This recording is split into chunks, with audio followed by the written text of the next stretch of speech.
Cette histoire s'appelle Le secret de la poule. Mais avant de commencer, cette histoire se passe dans une contrée très lointaine, tant dans l'espace que dans le temps. C'est l'une des toutes premières aventures dont je pris connaissance il y a 365 ans, alors que je n'étais moi-même qu'une fée en herbe, haute comme 3 pommes.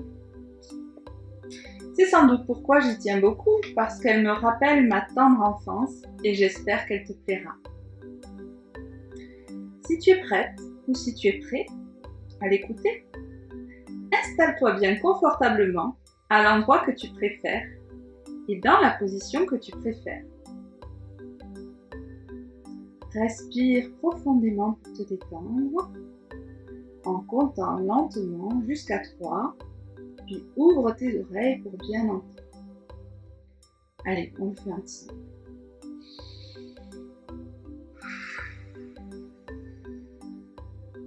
1, 2 et 3. Il y a longtemps, il y avait, au fin fond de la campagne normande, du temps où celle-ci était constituée essentiellement de bocages, malheureusement disparus de nos jours, un lieu-dit appelé Fort-l'Esprit-Plein. Dans la cour de la plus grande ferme du village vivait une musaraigne. Son meilleur ami était un chien sauvage domestiqué. Je sais que les deux termes mis côte à côte peuvent paraître contraires, mais pourtant, ce chien-là avait bien été sauvage et il avait été domestiqué, apprivoisé avec patience par le fils du fermier qui aimait beaucoup les animaux. Il avait convaincu sans violence de rester vivre avec la famille en lui promettant de ne jamais l'attacher.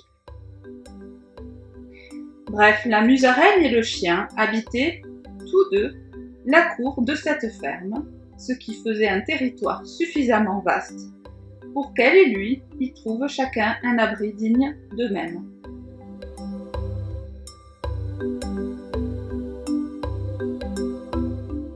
En ce temps-là, vivaient à la ferme, en plus du fermier, de la fermière et des employés de la maison et des champs, 2 enfants déjà grands que le chien et la musaraigne connaissaient depuis toujours.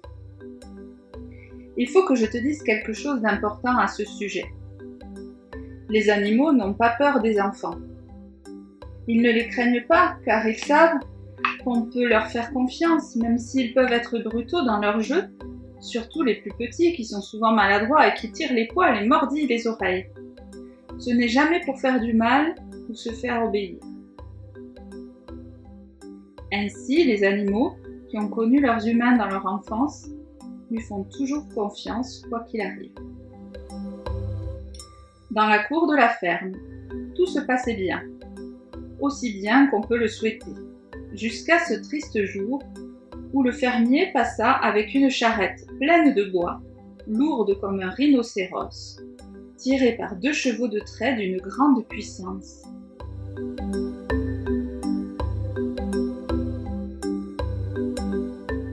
Ils frôlèrent la haie du fond de la cour et la charrette roula pile sur le nid de la musaraigne qui s'en trouva toute désolée. Elle dut se retrancher ailleurs dans les plus brefs délais sans même prendre le temps de se retourner pour trouver un nouvel abri. Elle prit donc le premier refuge qu'elle trouva car elle ne voulait pas rester à découvert. Pendant ce temps, son ami le chien la cherchait partout, car elle avait disparu sans crier gare. Il avait comme tous les chiens un bon flair, qui lui permettait de sentir mieux encore que de voir.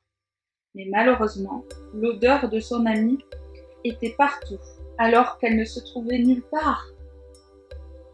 C'est ainsi que le matin était devenu tout triste, de ne plus voir sa muse comme il l'appelait quand il parlait d'elle. C'était le diminutif de Musa qui était le prénom de la musaraigne. Le chien, lui, s'appelait Gorille. C'est ainsi que les 2 enfants de la ferme l'avaient baptisé une fois qu'il eut décidé de rester vivre avec eux. Quoi qu'il en soit, le chien était bien dépité de ne plus voir sa muse. Lui qui frétillait chaque fois qu'il l'apercevait et se sentait joueur comme un chiot était à présent comme paralysé. La queue basse, le poil terne, les yeux larmoyants.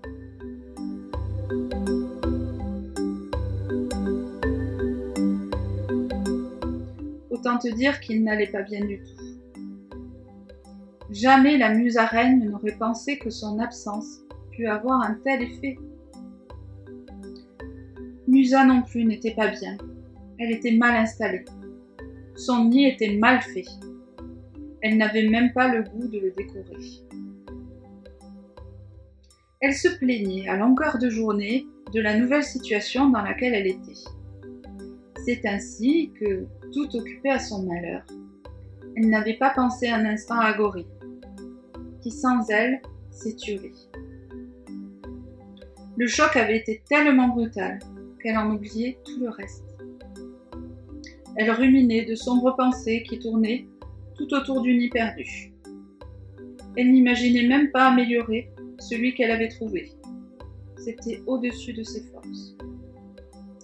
Au fond d'elle-même, Musa avait un secret qui l'empêchait d'avancer. Elle était devenue honteuse, tant elle regrettait de ne pas avoir pu se protéger. Elle se faisait les pires reproches, car bien que dotée d'une rapidité sans égale et de réflexes bien entraînés, le jour de l'accident, cela n'avait pas suffi.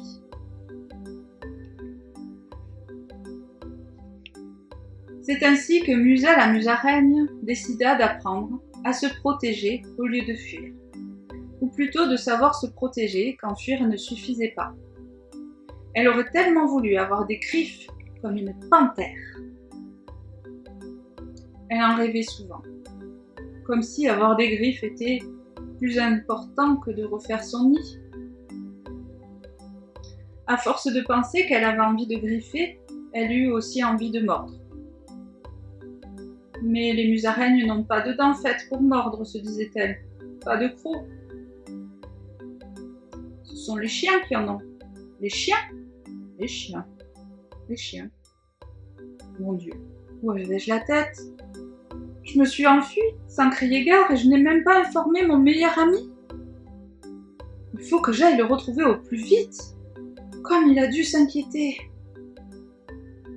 Elle partit donc de bon matin, quittant son nouveau nid, sans trop de regrets, pour retourner faire un séjour près du corps de ferme, bien que l'endroit lui rappelât le souvenir douloureux de l'accident. Quand elle arriva près de la niche, elle s'aperçut que son vieux compagnon n'était pas seul. Il avait auprès de lui un mésange.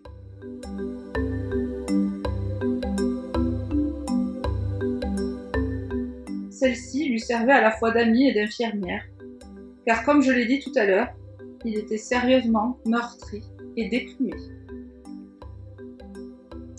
Voyant son amie en compagnie d'une autre qu'elle, Musa sentit monter en elle une fureur terrible. Elle ne savait pas pourquoi elle était si furieuse. Ses yeux devinrent tout rouges et ses poils se dressèrent sur sa tête. Elle se mit à sauter en l'air de plus en plus haut et à tourner sur elle-même comme une toupie. Tout son cœur, tout son corps était comme en ébullition. Elle ne pouvait plus s'arrêter de tourner, ce qui forcément lui donna le tournis et mal au cœur. Et cette nausée énorme lui fit vomir des insultes. Elle criait, tournait de plus en plus vite dans la cour, ne se contrôlait plus. Elle disait à la terre entière plus de gros mots que celle-ci pouvait en supporter. Était-elle en train de devenir folle ? Folle de rage, se disait-elle. Je suis folle de rage.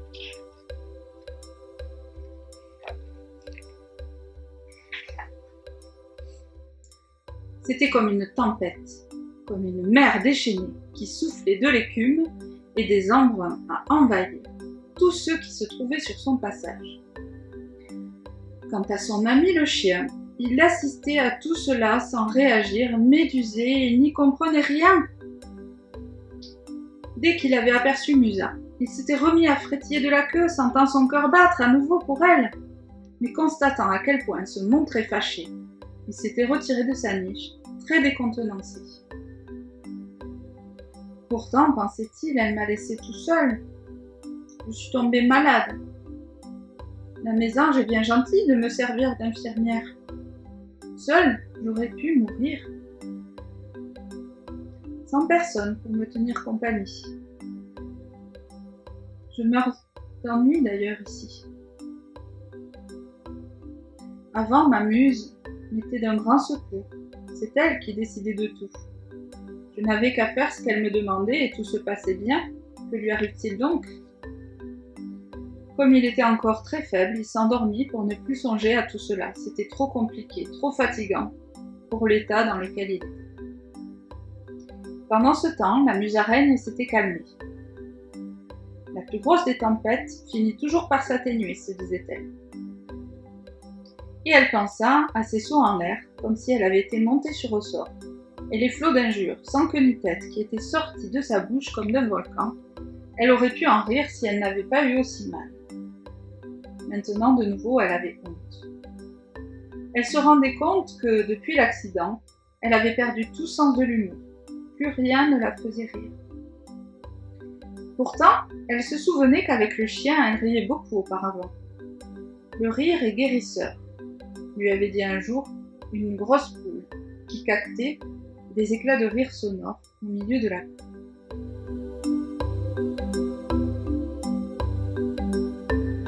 Mais Musa ne pouvait plus rire. Elle se sentait volée, cambriolée, dépossédée. Voilà, c'est ça. Elle se sentait dépossédée. Et elle comprit d'un coup que sa colère contre le mésange et le chien ne leur était pas destinée. Elle s'était sentie dépossédée de son nid par le fermier. Et la douleur qu'elle n'avait pas eu le temps d'exprimer après l'accident était ressortie d'un coup, comme un éclat de rire. « Tiens, se dit-elle soudain, de penser cela, je me sens mieux. J'ai moins honte et j'ai moins mal.